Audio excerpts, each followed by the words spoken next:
Bonjour à toutes et à tous, j'espère que vous allez bien et bienvenue dans ce nouveau JT de Vélizy TV. Nous sommes le 15 décembre et tout de suite, les titres.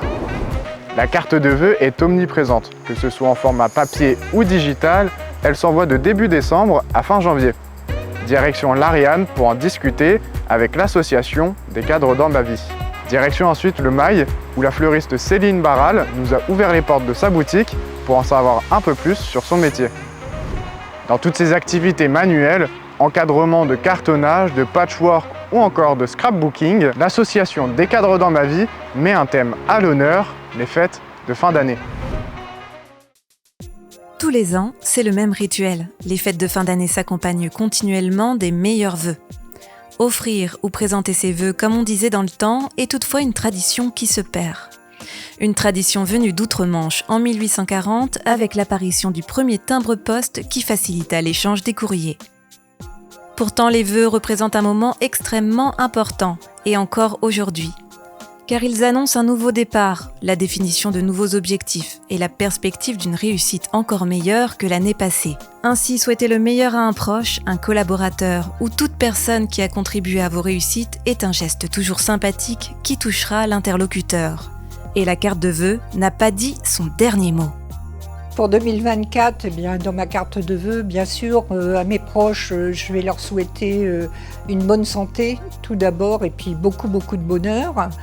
Et puis aux officiels, on va présenter nos meilleurs vœux pour une réussite dans tout ce qu'ils vont entreprendre. Pour nos adhérents, beaucoup de créations en vue de notre exposition. En espérant avoir une belle exposition et beaucoup de visiteurs. Une carte de vœux, c'est bien, mais une carte de vœux originale, durable et précieuse et qui vous représente, c'est encore mieux. D'abord, ça affirme notre identité et nos valeurs. Et je pense quand même que les cartes de vœux faites en interne, elles ont plus de personnalité.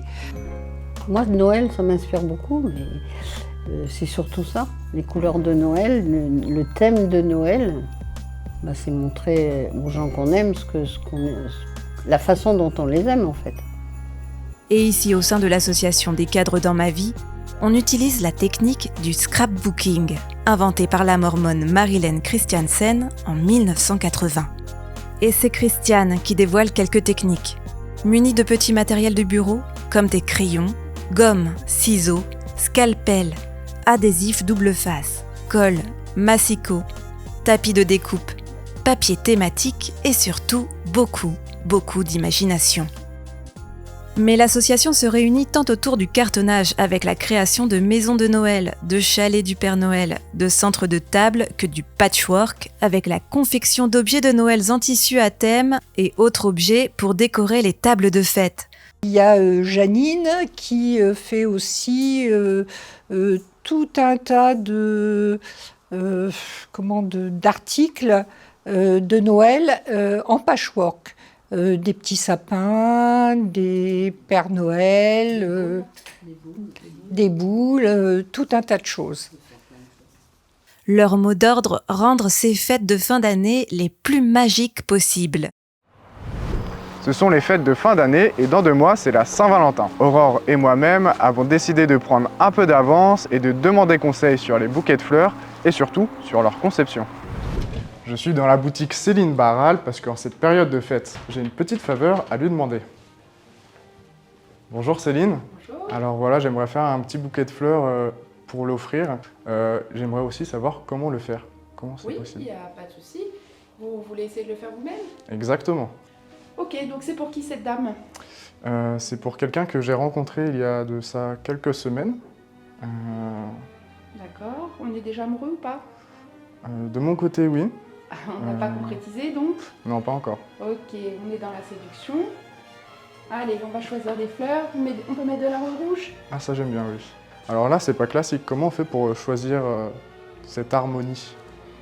On essaie de faire un bouquet un petit peu unique, qui va répondre à une attente spécifique, et puis un bouquet qui va marquer le coup, pas un bouquet standard qu'on va trouver toutes les semaines chez n'importe quel fleuriste. Allez, on passe aux choses sérieuses. Alors là, qu'est-ce qui se passe justement? Qu'est-ce que vous faites? Qu'est-ce qui se passe? On a notre feuillage. Le feuillage, c'est très important. C'est ce qui va vous faire le volume et le style du bouquet. D'accord. C'est indispensable.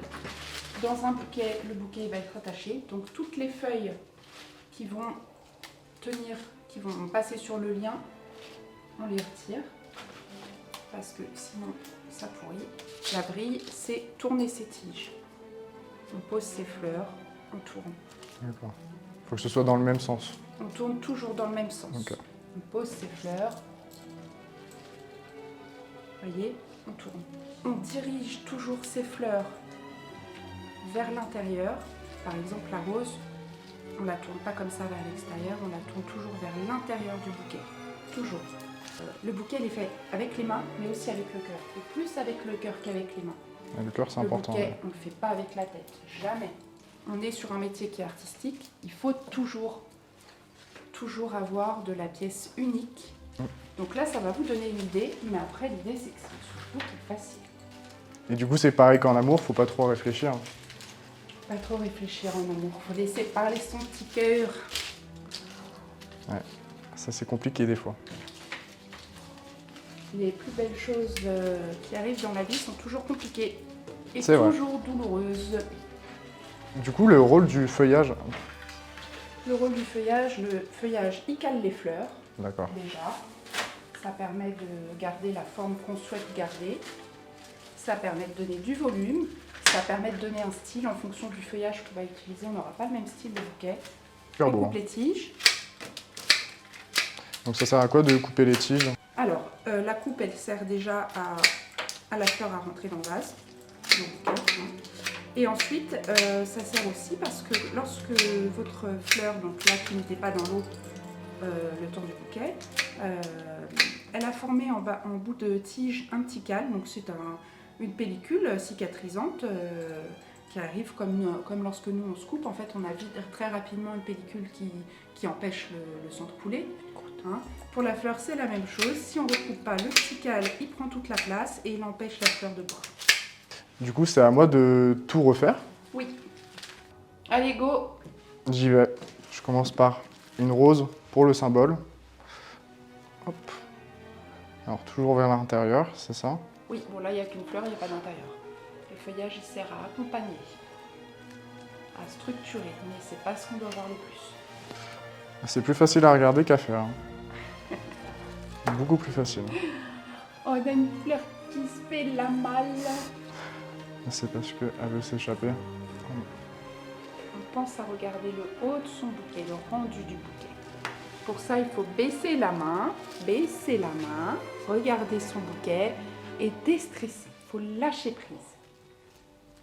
Hop. Alors, si j'étais un apprenti, est-ce que je serais embauché là pour l'instant? Non. Enfin. C'est bien ce que je me disais. L'apprentissage avant de faire du bouquet, on a pas mal de tâches à apprendre avant. Déjà, on apprend à faire la vrille avec les vases quand on refait les vases. C'est la base. Et là, la vrille, on a un bouquet qui est tout droit, comme un bouquet de mariée. Monsieur est rigide, il va falloir se détendre. Bah, il est serré, et on a des fleurs qui sont hyper basses. Les fleurs ne sont pas mises en valeur. Il faut que le bouquet, on veut lui donner du volume. On veut qu'il soit beau. Le métier de fleuriste, c'est un métier d'artiste. L'excentricité au niveau artistique, elle est appréciée. Il faut utiliser les fleurs de manière à combler les trous. À partir du moment où on apprécie, on entre dans le lâcher-prise. Il faut juste débrancher le cerveau, comme quand on va se coucher. On doit avoir normalement une forme dans le bouquet. Et ce qu'il y a de bien avec tous ces feuillages, c'est qu'on peut pratiquement tout faire. En quelques gestes, le bouquet il est plus le même. Ah oui. Ça aurait été un peu compliqué si j'avais fait un bouquet tout seul. Je pense que je me serais pris un râteau. Je pense pas. C'est le geste qui compte. Bah, après, si la fille elle est regardante à ce point-là, j'ai envie de dire il vaut mieux changer de fille. Parce que ça sent un petit peu la fille intéressée. Voilà, moi je trouve que pour un premier bouquet, avec un peu d'aide, ça y est, le C'est rendu pas est si quand même mal. pas Moi mauvais. j'aime bien en tout cas. On n'aurait pas eu le CAP avec ça. Hein. Non, parce qu'on n'a pas de vrille, on a des feuilles Ah oui, dans la main. Donc là, rien que la vrille, déjà, ça passe pas. éliminatoire. Mais pour offrir, le rendu est quand même pas si mal, je trouve. Qu'est-ce qu'on en retient? Bah que c'est un vrai métier hein, et qu'il faut un lâcher prise et une imagination hors pair. Hein. Tout à fait. Et la vrille, toujours. Ah, toujours un vrai, mais pas dans le couple. Pas dans le couple, on évite. Bah, en tout cas, merci beaucoup et puis à la prochaine. Et bah, je vous en prie. Je vais tout donner dans ce bouquet. C'est déjà la fin de ce JT, mais je vous donne rendez-vous la semaine prochaine pour de nouveaux reportages, et cette fois-ci présentés par Nova Rivoisi, stagiaire de 3e au sein de Vélizy TV. Prenez soin de vous et à bientôt.